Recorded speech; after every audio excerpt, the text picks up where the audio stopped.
Hello, everybody, and welcome to Movie Couple Live. This is a show where we talk about the latest in movie news and pop culture. I'm Wendy. I'm Dustin. And welcome to Saturday's live stream, where all we do is talk about, well, mostly what we talk about is the Book of Boba Fett spoiler discussion. So welcome, everybody.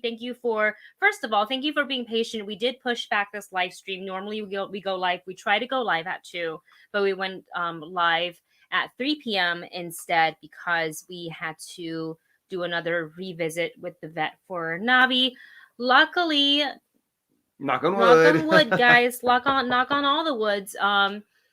So far her ultrasound seems clear. She's been having some issues with her bladder, a little bit of like infection UTI sort of a situation, and it's an reoccurrence for her. But we thought we were doing such a good job taking care of her because it had been a while since this occurred. Yeah. And then, like, literally the day after Christmas, the second we came back from the in-laws. At least this time around, it wasn't at the very beginning of a pandemic and on a weekend, so where we had to rush to the emergency doctor. So it wasn't as expensive as before. Yeah, I think that trip was like, what, like a $1,300 it was over, yeah. But visit? Fortunately, Navi seems to be doing good. She's a little grumpy today because they shaved her belly for the ultrasound. She's walking away. She's leaving the room. She's like, now. "Oh, you guys are talking about me, grumpy."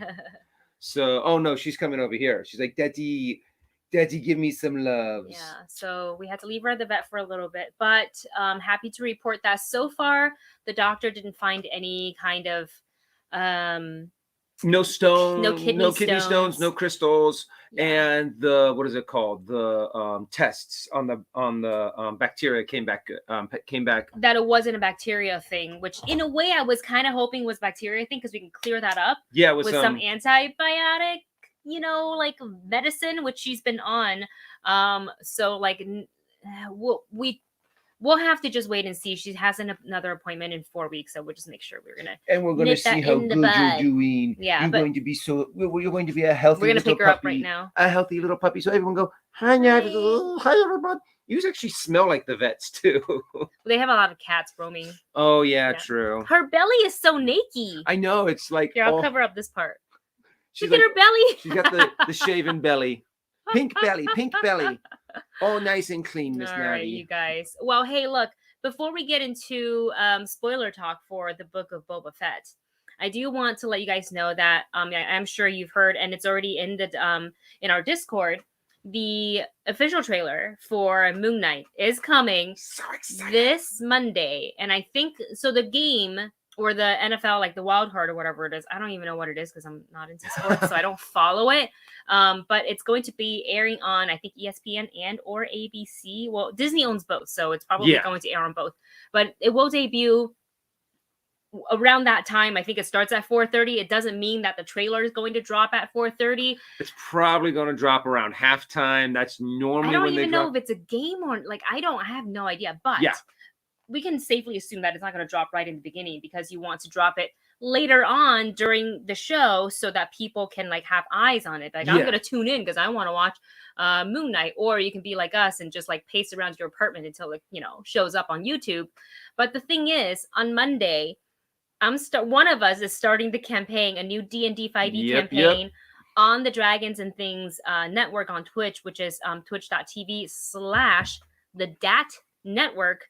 And our game starts at 6 p.m. PT, and it doesn't end until 9, which means I'm not available for those 3 hours, even a little bit before and a little bit after, because we do like pre-production and post game chit chat. So we're trying to brainstorm on how to put out the content. Either we can just suck it up and say, screw it, we'll just be late to this. And actually, that's actually something for you guys to actually put down in the chat. In these kind of cases where we can't get the material out as fast as humanly possible because one of us is busy, there's a few options. Either we can wait and both do it at the same time and the content will come out a little bit late, or I can put mine out and then Wendy will put hers out, so you actually get 2 videos.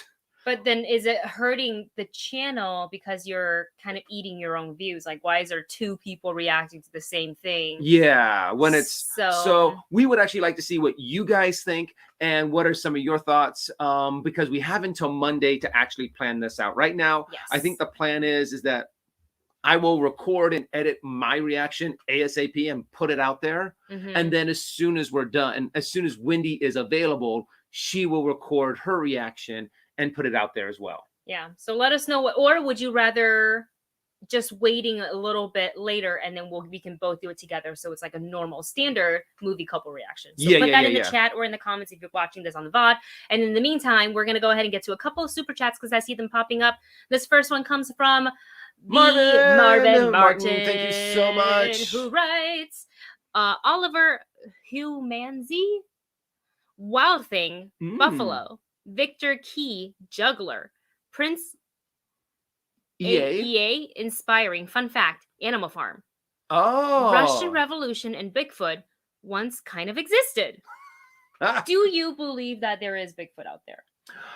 Nowadays, I don't think so, because we have put video cameras up in the woods to track wild animals and especially endangered animals for so long that I think we would have spotted one by now. You know, maybe there was a kind of an animal out there that maybe now has gone extinct. Because we decided we wanted to hunt it? Yeah, or humans. Or we just cut off its food supply and it finally died out. Oh, how sad. Due to competition by other animals kind of thing. But I don't think that there's any like lost endangered animal in the world that's that big anymore, because if it's that big, we would have spotted it. Now I can understand there being creatures that we have not discovered yet, like say in the rainforest, and they're teeny tiny, certain kinds of frogs, and in the ocean, because they say that we have only actually not discovered, but we've only explored like 5 to 10% of. I don't want to find out what's like down. Like if they find the megalodon. You guys got to read the Steve Alten books. They're such fun reads. There's the Meg.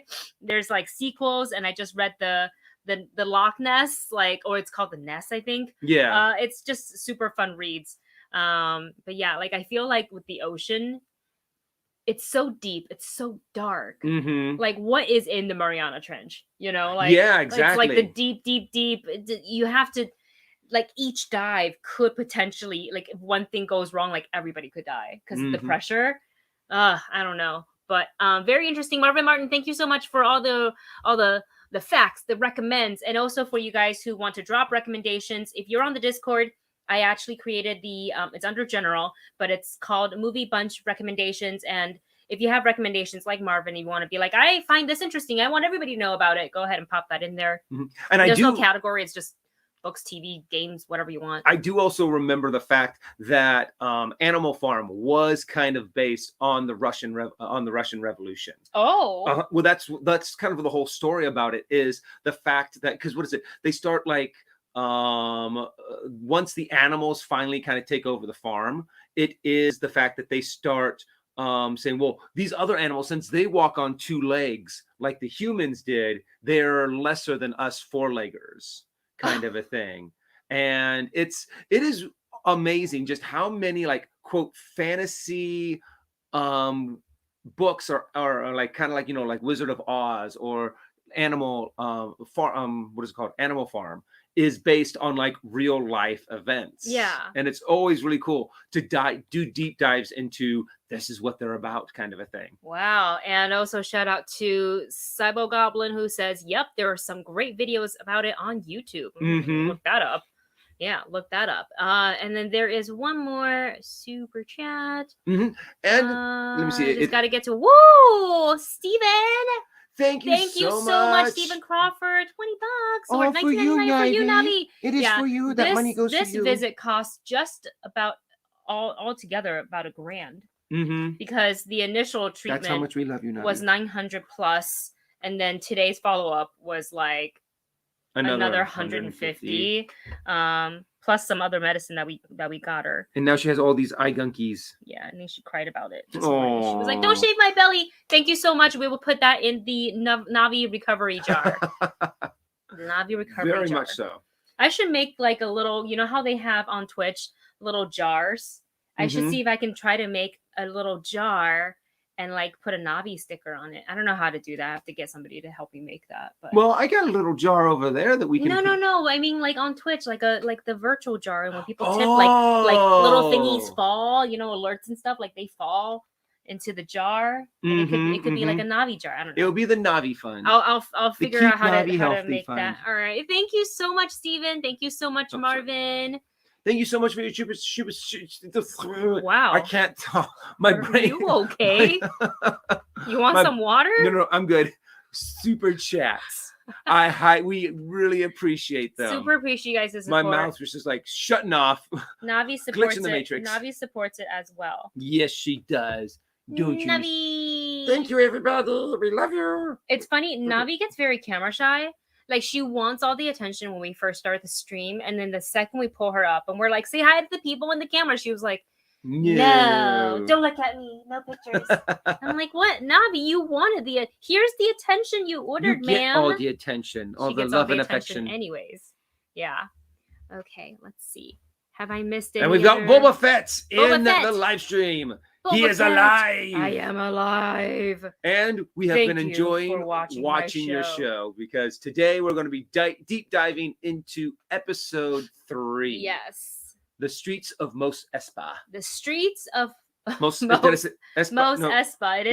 Espa. Yes. Yeah.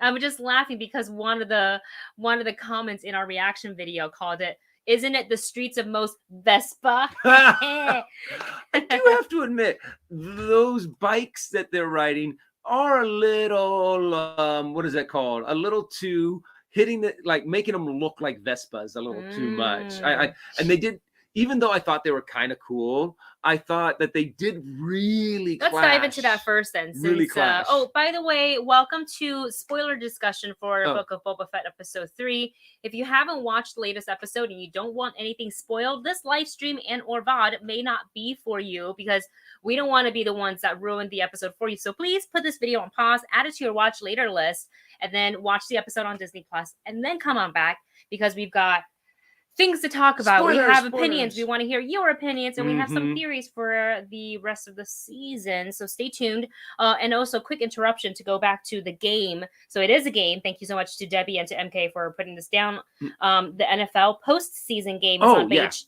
It's on both ESPN and ABC, and the trailer should air during halftime, like Star Wars Marvel has dropped before, which will be about 6 o'clock, because if it airs at 8 p.m. 8, so it'll air at 6, so it'll drop early maybe 8, then 7. Either way, I'll be in the middle of the D&D campaign, so there's nothing I can do about that, because it's our first show, and I'm not going to be like, sorry guys, I gotta go do like so rude to the rest of the cast, and to the DM, like so rude. I can't do that. So we'll probably put my reaction up first, and then Wendy will get her reaction up later. We just do it again, both of us. And we'll do it together. Do it again. I don't know. Anyways, you guys let us know. We'll have to go back to the top of the chat to see what you guys think. We should just do our regular one once, and it'll just be a little bit late, or if we do it one-on-one, individual ones. Actually, let me go back right now and see. Yeah, because I think there were some people that did chime in on that, and I had it all lined up. But for some reason, as soon as I was like, okay, let's go read them, my phone went, nope, all the way down to the bottom of the chat. And I was like, no. I pulled a Darth Vader. No. Oh, okay. You know what? A few tan are saying that everyone wants to see us. Both Tuesday reacting, or just do it late. I think the drop will just be late Monday. Like, it'll come after 9 p.m. PT. Yeah. For sure. Because I end at 9 p.m. PT. I'm also maybe hoping that even though we got the time, it says that the game's going to start at 4:30. Maybe that's 4:30 Eastern time. Well, the thing that MK and Debbie dropped says 8:15 p.m. That ET. would ET, which is 5 here. Oh, okay, that makes sense then. Then yeah. Well, then that means we're probably just going to have to wait until around a little bit later in the night. We'll have everything all set up. So as soon as Wendy's done, she can be like, go. Yes. Ooh, RMD Collective, hello there. Thanks for the stream. Just sitting here resting from my booster shot. How do you feel? I have to admit, when I got my booster shot, It kicked my butt a little harder than I thought it was going to. Yours kicked your butt. But you were like absolutely normal. Yeah, but I have yours. the J&J. Oh yeah. So like, you know, as what everybody's saying about the J&J, but a vaccine is a vaccine. So, and I had no negative reaction to it other than the very first time. Ironically, I got the vaccine and then I had to live stream playing a TRPG campaign. That's right. And I was like, I feel fine. People are like, oh, it doesn't kick in until like hours later. And I think it was about 4 hours after the shot, maybe 6. And we were reaching, because we always have like a 10-minute break in between the shows so you can get up and get a snack or use the bathroom. So you're not sitting for all 3 hours. And as soon as we went to break, I was like, you guys, I'm barely holding it together. My back is on fire. I'm cold and then I'm hot. I don't know. They're like, take all this, drink all the water. So I took an ibuprofen and it helped almost immediately, like 15 minutes. I was like, I feel like a new person. And then after that, I was just like wrecked. I was like, I'm going to go just be a potato on the couch. And then the next day was pretty much a repetitive, the same thing. It was a lot of body aches.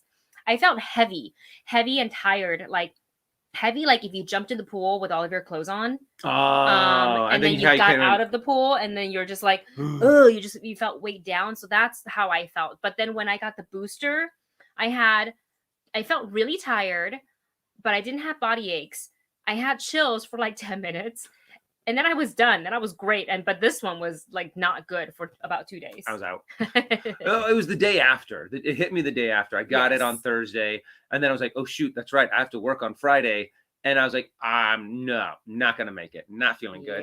Yeah. Even MK says that when I got the booster, it knocked me out completely for 2 full days. I mean, honestly, like this is the time if you're able to take off work and just be like, I'm just going to go and catch up on a bunch of stuff on whether it's HBO. Peacemaker is up if you guys want to watch that. Oh, yeah. Your booster vacation, if you will. All right. Well, binge watch. We hope you feel okay through it and happy you were able to get the booster. All right. Let's go ahead and talk about, I don't have a thing, but let's talk about the book of Boba Fett because everybody's talking about the very colorful Vespas. Oh, yeah. In the book of Boba Fett. So how this happened was that at the very beginning of the episode, I believe, Boba Fett had a meeting with, one of the locals and was like, these people are stealing from me and I sell water. It's like, you sell water. It's like, well, that makes sense. You're on Tatooine. It was the watermonger. That was coming in and he had, what is it called? He wanted it to have a council, not a council, but an audience? An audience. That's the word I'm looking for. Audience with Lord Fett. With Lord Fett. Daimyo Fett. No one respects you. Kind of it, and you're just like, I am insulted for your behalf. I mean, Stephen Root coming in hot. Who he kind of reminded me of in Gilmore Girls. Who was the mayor or the Taylor Dozy? He kind of reminded me of like a little bit an evil Taylor Dozy kind of a thing, and he kind of just had that like I'm insulted for you, but at the same time he's still scamming people. Oh. Black Bono, thank you so much for the super that is sticker. Such a cute sticker. Little sticker. It's like Navi, but orange. So it's interesting because Boba's like, well, I gotta go figure this out, right? So him and Fennec walk through the streets of Mos Espa, which now I want to actively call this Mos Vespa. I know. And now I want to, because now it's in my head. But anyways, he meets the gang, and they don't just have like tricked out, very colorful bikes. They're also cyborgs themselves. Which is really, really interesting. And this kind of like, it's an interesting dynamic. I'm not sure how I exactly feel about it. Like at first, when I watched the episode, I was like, yeah, new characters, cool. Because I always welcome new things in Star Wars. Like when Fennec showed up, I was like, that's new. That's awesome. Because we love Star Wars for the story that we were given in the original trilogy and how that branched out. And then after that, getting like Rebels, Clone Wars, Bad Batch, things like that. But when like a newer character that exists outside of the direct like Skywalker saga situation, I kind of want to be like, oh, what are they doing with it? But then I rewatched the episode and it felt a little conveniently placed. Like I understand why. And I'm sure these characters are going to, what's the word I'm looking for? We've just met them. So I think there's definitely more to them. Like we barely got to know them, but the way we met them is kind of like, well, we're not just stealing, he's hiking up his prices. And, well, this is the workers' district. Why don't you work? Well, why don't you come work for me? And I was like, oh, it just seems so conveniently placed. Like, a little. Now we come and work for you, and we're going to do this, car chase. And when the Black Chrysanthemum is going to come and, like, try to assassinate you, we'll be there to help you. It just happenstance. So, like, I get it. It makes sense. I still enjoyed the episode nonetheless. But watching back, I was kind of like, oh, it felt a little, especially the car chase. The low speed chase. I don't know if you want to call it a speed chase because it was kind of slow. I mean, what I really liked was being able to actually kind of go through the streets of Mos Espa, where you see certain things. There were certain jokes that they had. You got to see different characters. You got to see a protocol droid. And I love the fact that they crashed through the that one painting, which was actually that was the original art from Return of the Jedi. I can't remember the name of the artist that did it. I'm sure someone in the chat knows off the top of their head. But that was some original concept art for Return of the Jedi. And I love the fact that they just had that little nod to the artist. And just seeing all these little Easter eggs was really fun.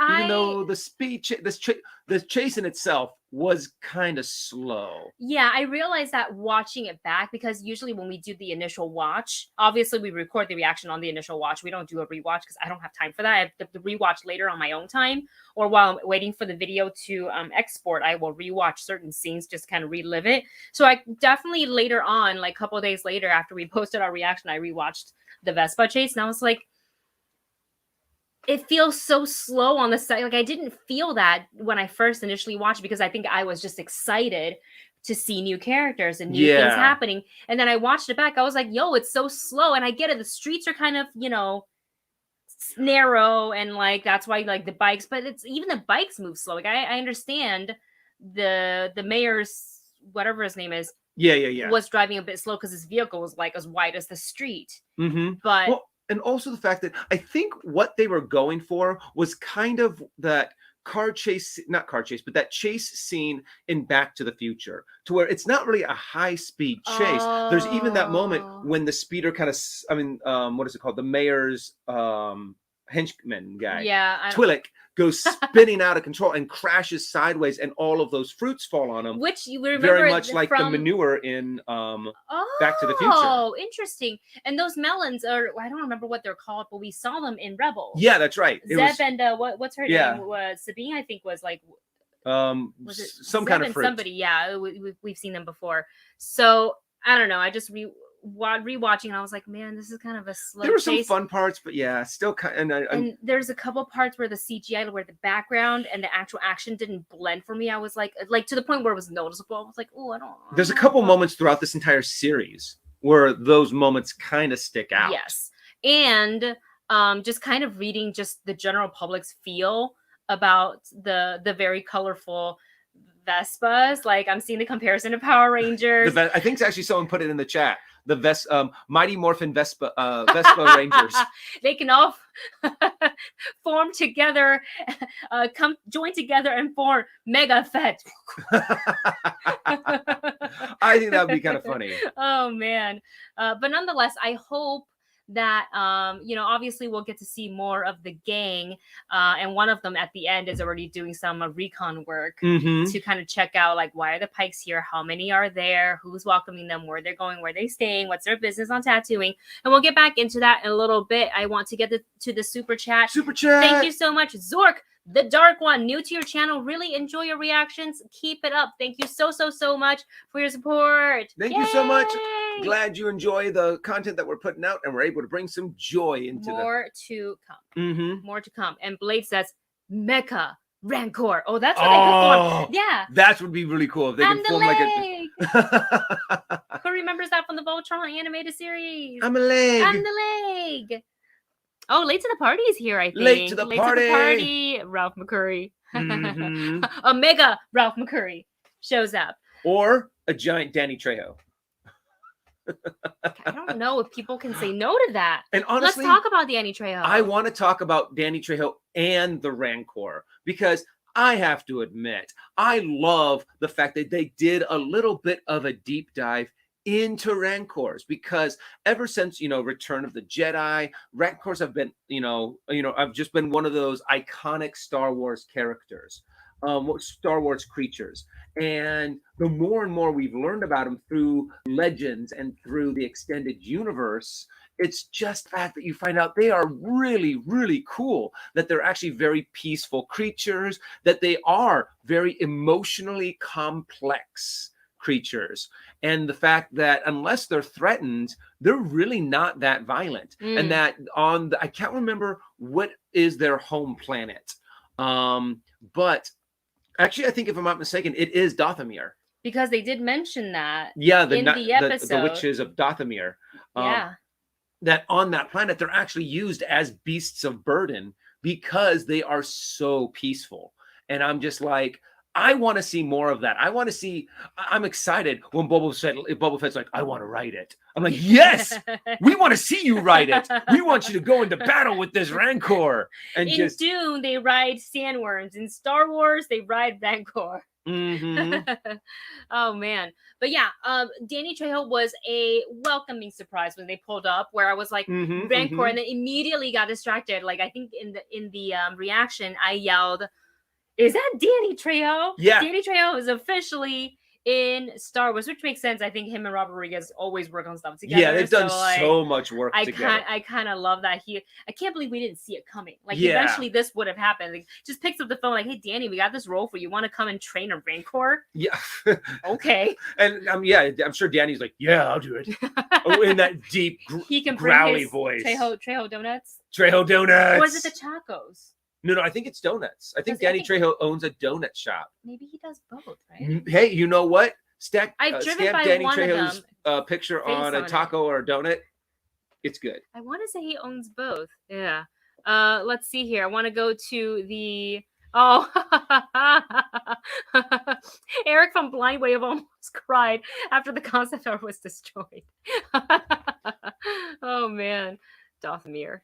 I know. I mean, honestly, I thought it was funny to notice it, but yeah, if you're a big Star Wars fan and you recognized right off the bat that was original concept art, you're like, no, I would have put that up in my living room, kind of a thing. It was a really cool piece, and honestly, I feel bad that they had to destroy it for the show. Yeah. Well, it is what it is, And look, the episode, right now, I think I would rank like my preference of like how much I've enjoyed each episode. I enjoy them all. I will continue watching it. I still am very excited, like, for new episodes to come up.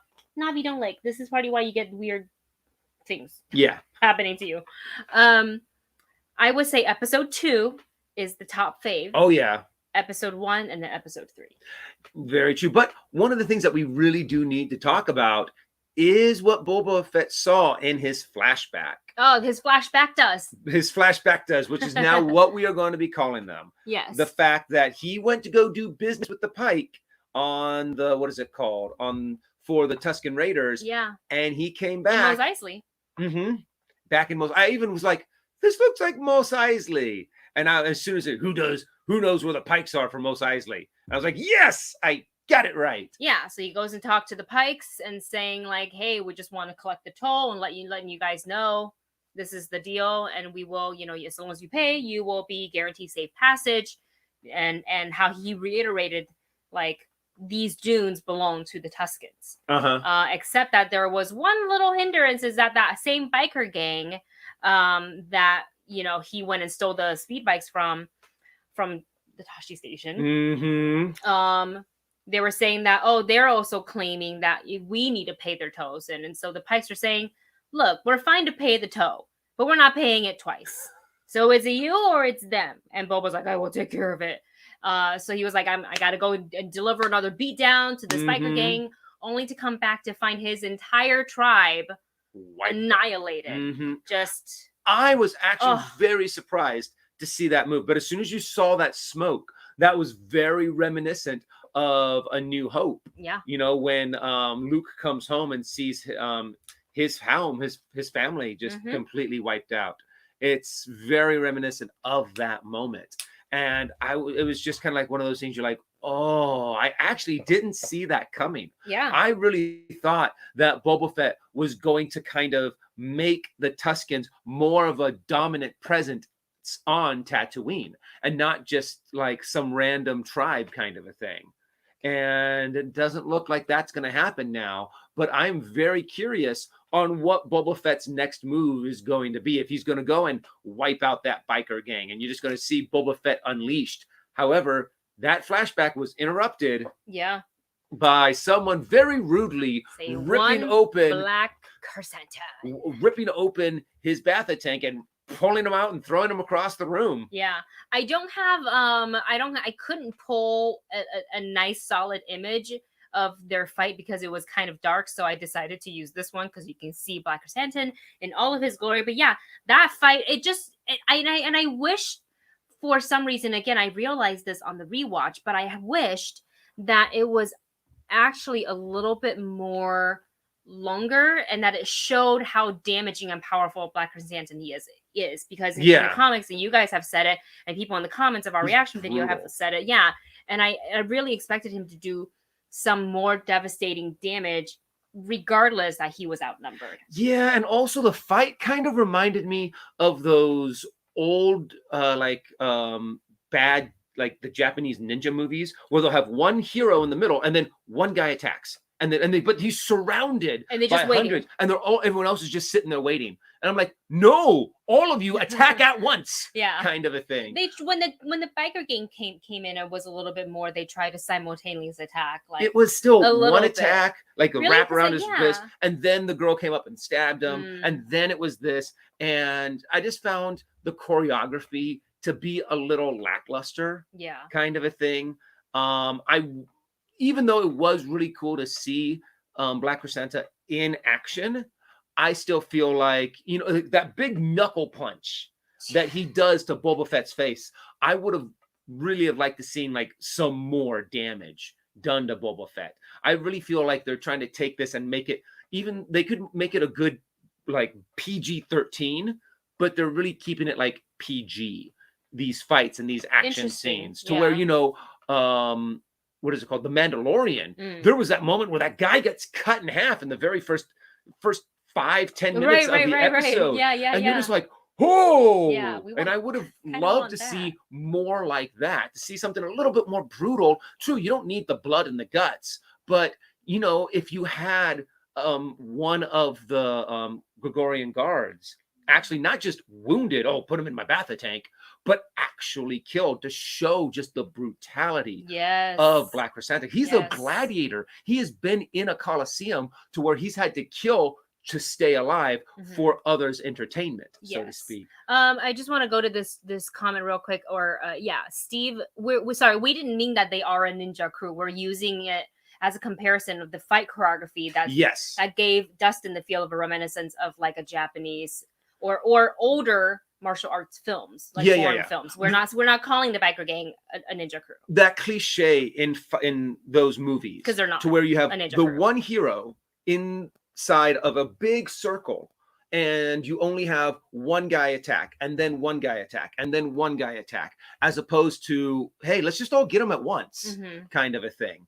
And it is a cliche in those kind of fight scenarios. So, and I wanted to see a little bit more of maybe all of them attacking at once. And you just see Black Chrysanthemum, who's used to fighting multiple opponents because he's in a Coliseum setting, ducking, weaving, throwing guys, picking one up, going over that way. He can't do any big hits because he's preparing for another hit that's coming in. So Steve, that's what I'm talking about. Steve also says, sorry, you didn't, I should let you finish. Oh, no. So that's the kind of choreography that I was hoping to get. But I feel like they went a little bit more with a cliche, one person at a time attacking. Steve also says, I didn't read the comment before because I didn't see it.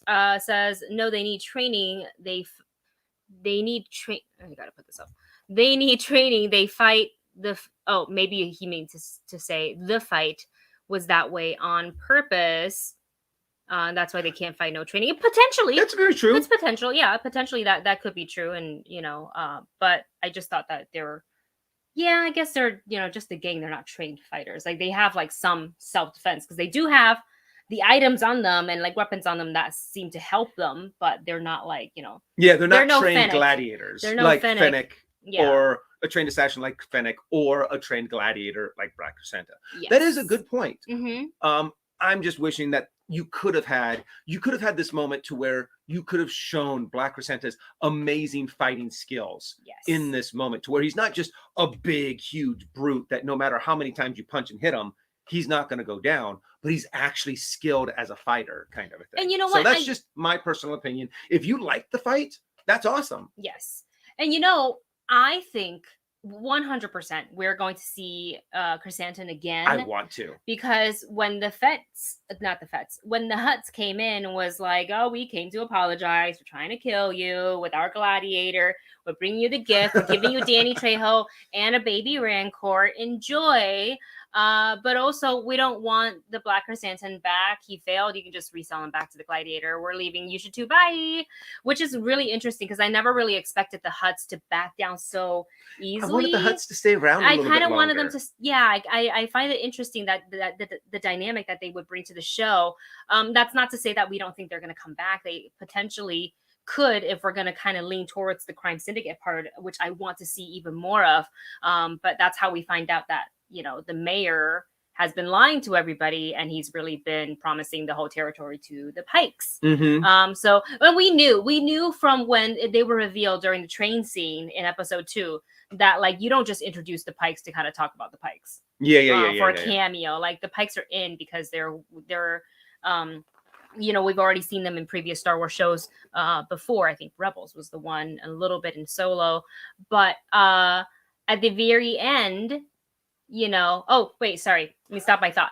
So Boba said, I'm not gonna sell him back, like let the man go. Let the Wookiee go. Let the Wookiee go. And he runs off, but I think he maybe will come back to kind of feel like he has to repay the debt, maybe as a sign of like thanks, and then disappear after that. So we will see about that. But let's talk about the Pikes, because the Pikes have definitely landed.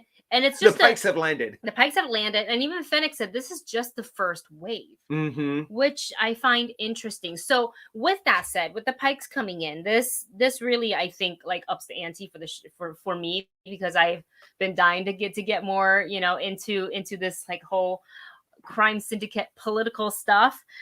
So there is a couple things that people are saying, and I'm going to go to the comment section of our reaction video. So in regards to the Tuskens and what happened with the tribe, they say, this person says, I think it's misdirection. I'm leaning more towards Pikes kill the Tuskens and place the gang sign to shift blame with Boba and potentially other Tusken tribes seeing the gang as responsible. They would potentially be set to slaughter each other. With them killing each other, the Pikes will have to pay literally no one for safe passage. As all of the threats will be dead at their own hands. Nope, that sounds true. Like Pikes, yeah. And honestly, then that would give Boba Fett motivation to become the daimyo of Tatooine, because then he would have the power to face the Pikes. He would actually be able to go and battle them. But also, there was a comment that by Blade that I wanted to bring up. Okay, we'll go to this one. Is it this? Oh, that's what it is. So right here, the Hutts, nope. The Hutt twins may just be lying back and let their enemies fight each other, and then pick off the remaining enemies left standing. Potentially. And that makes a lot of sense, because that would be kind of cool if we see the Pikes doing that to the biker gang and the Tuskens, but then we see the Hutts doing that on a bigger level of pitting everyone against each other, sitting back, letting them all kill each other, and then just sweeping in and taking over. That actually sounds more of like a Hutt strategy. Yes. One thing that I really do hope to see sooner or later is a Hutt that isn't like an overweight Hutt. I want to see a Hutt that is fit and prepared for battle, kind of a thing. Because if I'm not mistaken, the Hutt species, I thought that was the species trait. Not all of them. Oh. We have just seen crime lords, and we've just seen those who are really big and fat on power, so to speak, Mm-hmm. who have been able to be like, you know what, I don't need to be in shape because I have all of my minions do all my work. However, Hutts are actually very strong because their whole body is like one big muscle kind of a thing. So I'm curious on if we'll ever be able to see like a Hutt warrior come in or a Hutt champion come in to fight for the Hutts. I would love to see that. Because I love them taking all of the things that we think we know about Star Wars and then expanding upon them, kind of like how they expanded on the Rancors, on how they're very emotionally complex creatures. Yeah. But and then also Hutts, we think of them as just big fat slugs, but actually they can be very formidable in battle if they are trained. Yes. Kind of a thing. Sorry, I keep looking down because I'm trying to find this one comment in regards to some of the theories that we can have, that we can talk about for the future episodes, and it has to do with Kira. So I'm trying to find it. And also, what is it? If I'm not mistaken, in extended in the Legends, there was actually a Hutt Jedi that was a master lightsaber duelist. How they don't? They can still move pretty quick. I mean, we've only seen Jabba, who's super slow because he's. True. You could still be in an in shape. What is it called? An in shape Hutt. Hutt. Thank you. All of the Hutts that we've seen so far have just been out of shape. I also want to, since I can't find the comment, I want to go to this comment here directly from the chat. From Andrea says, Wookiee have live debts. A social custom which states that if someone saves, spares, or free a person's life, then that person owes one who had saved them something in return. So Black Chrysanthemum will return 100%.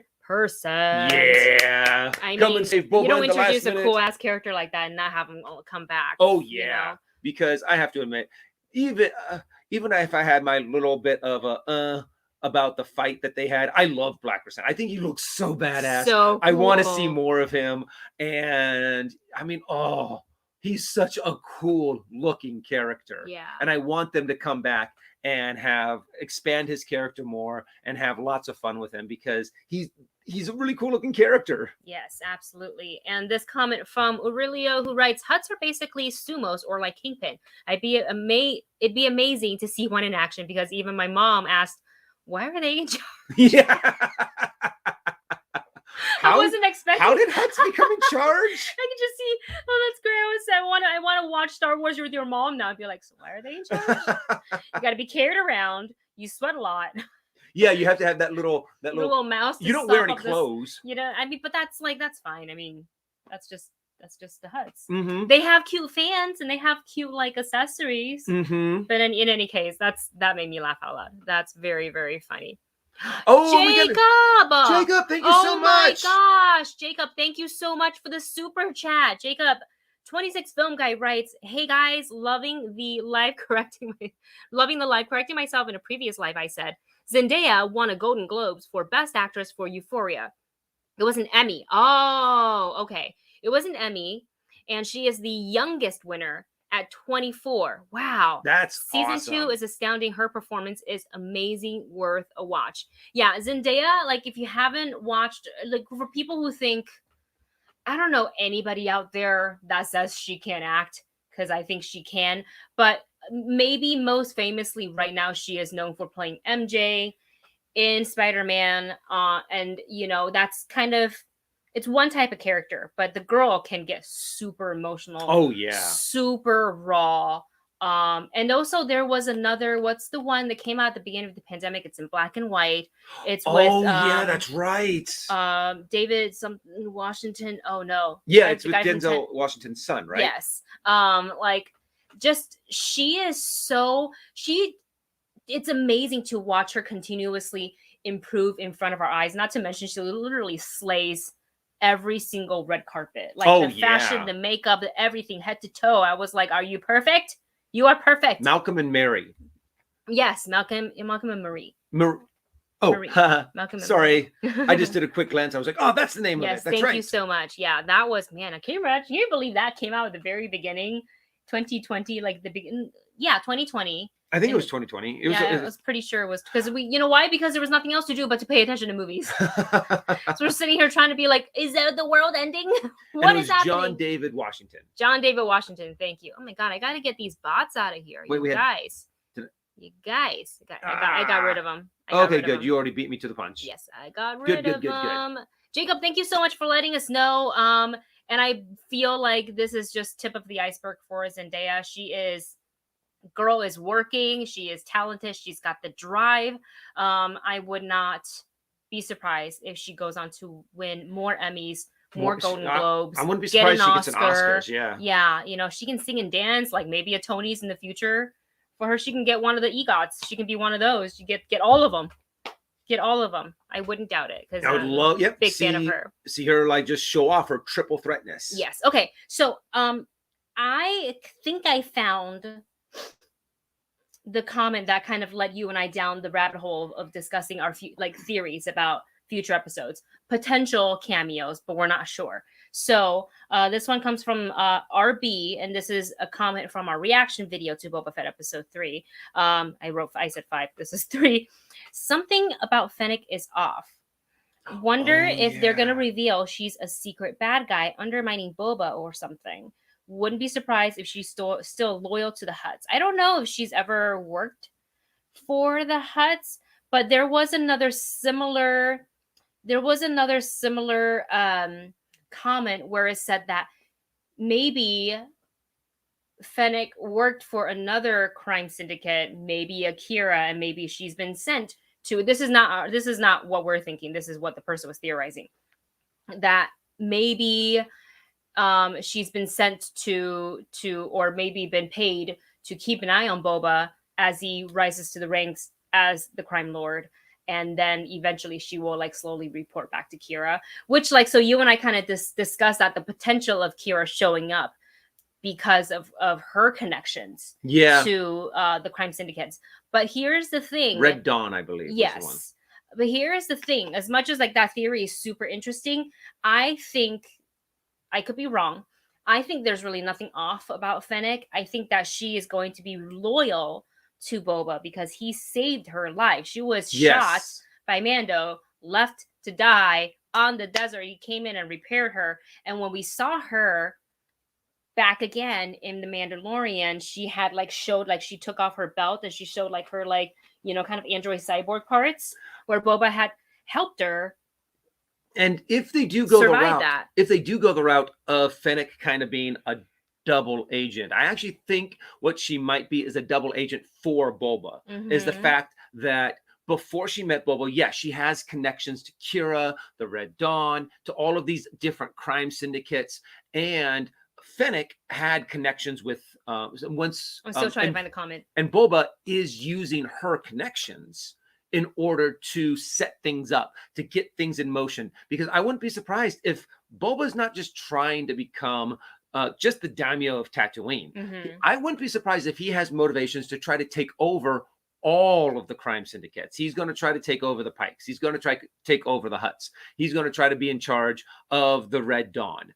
I would love to see Kira. I believe Kira would be. You think she's alive? Yeah, there's no reason to think that she's dead. She was second in command. Really old. Well, she would be about Han Solo's age in the movie. 50s, how 60s? old Han Solo was at the end of Return of the Jedi. So 5 years older. So this is about that time. Okay. She would be 5 years older. Crimson Dawn. What did I say? I can't. Red Dawn. Red Dawn? That's Crimson Dawn. Oopsie. But yes, Crimson Dawn. Thank you for the correction. But I would love to see her be that. The book of Boba Fett is now going to be specifically focusing on crime syndicates, the scenic underbelly of the Star Wars universe. And I would just love to see more and more of this, especially. I love the fact that they brought up the witches of Dathomir. Yes. And we get to see all of these evil powers that are at work, and not just the crime, not just the crime lords, but also those who have mystical powers. Yes. Kind of a thing. And a nice little cameo from good old Amy Sedaris, who we've seen in The Mandalorian. When she walked by, I was like, oh, it's a. Yeah, exactly. Because it was kind of quick and then it was with gone. the little droids. Yeah, that was really cool. So, and again, thank you so much to Jacob for your super chat donation. Thank you so much. Thank you so much. Yes, Seth says that would be a possibility. I would love to see Crimson Dawn in the show.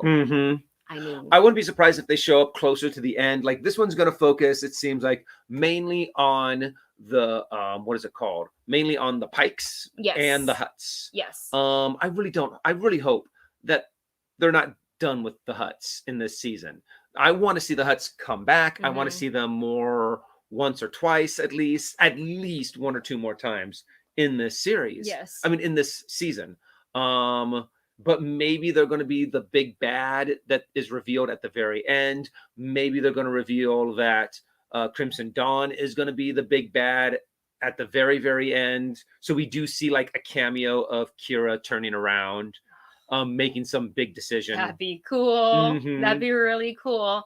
I think another potential cameo, and I only say this because I think Dave Filoni is rumored to direct an episode of the Book of Boba Fett. Maybe we will see Cad Bane. I want the dots to connect from what we little bits and pieces of what we saw, what Fennec experienced in the Bad Batch, to kind of connect just a little bit with this one. I know it's not the Fennec show, but we love Fennec, and then there is that direct, because she knows about Omega.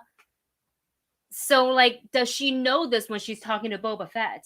Yeah. Like, I wonder, because that hasn't been brought up at all. So I wonder if they're going to keep that lore. They're just kind of not talk about it and let that reveal in its own time. So I'm very curious about a couple of those things. And are we going to see like the rest of the Bad Batch maybe make an appearance? And assuming they survive. You already have the actor. So the Tamora Morrison show. Exactly. It's gonna be like Eddie Murphy during The Nutty Professor. Oh my gosh. Wouldn't it be cool though to see live action Hunter, live action? I don't know how they're gonna do. You could probably get someone that just looks a lot like, because they didn't look exactly like the other clones. Yeah, they looked similar, right? So you could get someone that looks similar to Tamora Morrison. Yeah. Do some cast. Yeah, that would be really interesting. But I love that the Pikes have landed on Tatooine, and I love that somehow Fennec is like, and this is just the first wave. Like, how many more are coming, and what kind of dynamic is this going to change for Mos Espa? Yeah, because right now it seems like we're operating as just every day. This is how it works and whatever. I think we're definitely going to see more of the Cantina, more of Madame. Jennifer Beals. Yeah, I think all of it is coming to play. I think usually the first few episodes for a lot of the Disney Plus shows are set up. Yeah, and usually it's always the first up, 3. Yeah, and tell like a really awesome story and kind of like roller coaster high into the end. So we will see. Oh, Aurelio says, well, Tem did say he's open to playing Rex and the other clones. Do it. I want to see that. I would love, because there are I think George Lucas did confirm that in Return of the Jedi, the one trooper that was attacking on the moon on Ewoks with the Endor. Thank you. On the planet of Endor was actually Rex, the guy with the beard, and he had a bald head, and Lucas was like, yeah, sure, that's him, kind of a thing, because the guy looks exactly like it. Did he say it like that? I don't think he said it. I don't think he said it like that. But it's kind of one of those things that you're like, it fits. We know that when you filmed this, George, you did not know that character was going to look exactly like a character that's going to come many, many decades later. But it fits, and I would love to see Rex. I would love to see a clone trooper as part of the Bad Batch. I would love to see Wrecker. I would love to see Omega.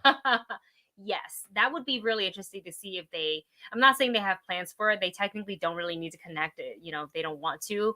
But I find that whole history, lore, and everything, we keep flashing back to Kamino, which makes me think every time, like, ooh, are they going to bring it back? Because Fennec is she was there. She was there. She's met Omega. She's met the Bad Batch. She should know. Yeah. But I'm just like, what is she? Maybe because she promised scientists, like, oh, just you paid me, so I'll forget this whole thing happened. Yeah.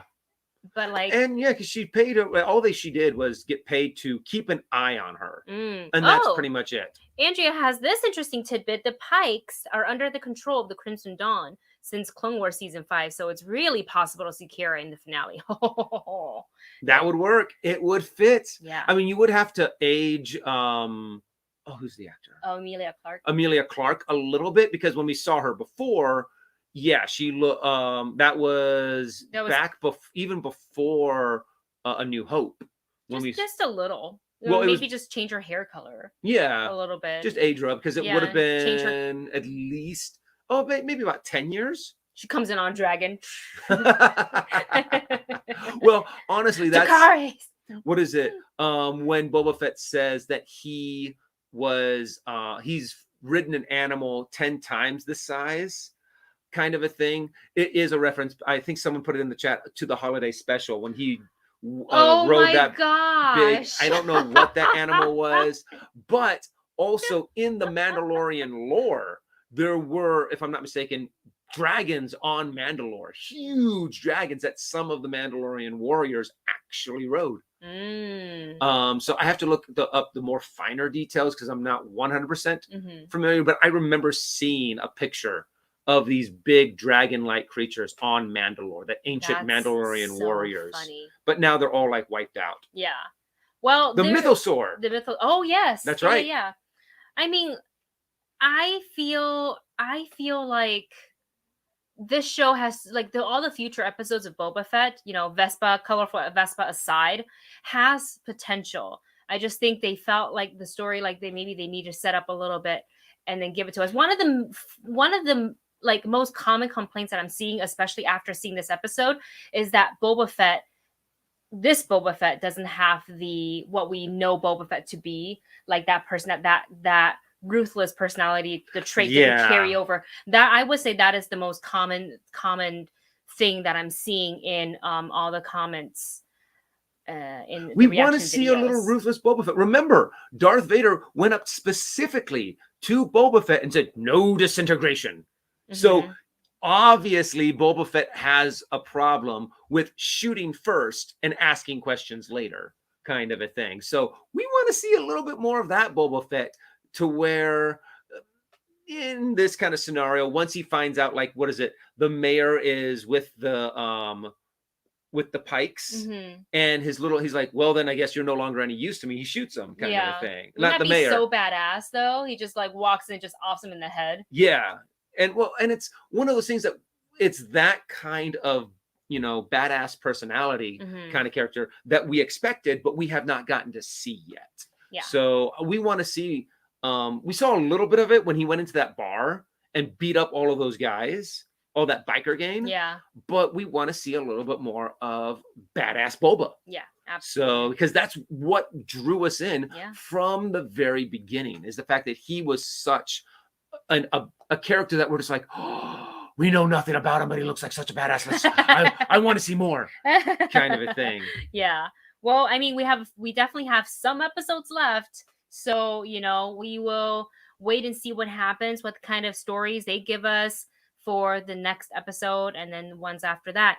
I want to read another comment before we end our live. This one comes from Orion, who says, "Thank you, this Orion. Is completely off topic and superficial, but how amazing do these actors of certain age look and perform? Come on, Ming-Na Wen, Jennifer Beals, look at all tomorrow more like they."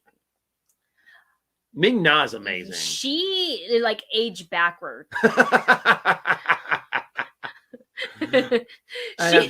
She's like, I'm gonna hit this age and I'm gonna start looking even younger than what I did when I first started. Somehow it's look, I've always liked Ming-Na. I remember watching her, like, what ER was it? Oh yeah, she was in ER, and then just kind of follow the trajectory of her, being Mulan and ending up in 50 Million Things, and then watching her as Agent May in Agents of S.H.I.E.L.D. and now I don't even know, like, I can say which of Ming-Na's role was my favorite, because she's so good in all of them, and just like in general, she's just fun. If you watch her Instagram, she's just like so much fun to watch. All right, you guys, I think it is time for us to say goodbye. Thank you so much for hanging out with us on today's stream. We will be back on Wednesday with another live stream where we'll talk more movie news, a little less Boba Fett, but next Saturday we will be back to talk all about spoilers for episode 4. Make sure you subscribe to the channel if you haven't already. We're doing a lot more reactions like for shows these days as opposed to trailers, because really there isn't much dropping without counting the upcoming Moon Knight trailer. So I'm so excited about that. Yeah. I've been dying to see more about Moon Knight, and as soon as that thing drops, we were going to try to get up as fast as we can. And I think the consensus is just to wait. So we will have the trailer reaction up, just the two of us. Just the two of us. Shh, we don't want to get. Can make it if we try. All right. We love you guys so much. Hit that thumbs up button on this video. It helps us get a lot more visibility right here on YouTube. And also don't forget, we also do, live streaming elsewhere. For example, we live stream on Twitch. And Dustin, I believe, says that we'll be going live later. I'm not sure what time, but we can hop over there to watch him play. I don't know what the plan is today, but twitch.tv/Darth Zany. Check him out there. And thanks so much for hanging out with us, you guys. We love you so much. We will catch you next time. Coming up for the channel, we will have episode 3 and 4 of Cobra Kai coming. Quiet! No mercy. Strike first. All right, guys. We love you. We'll talk to you soon. Bye. Everybody.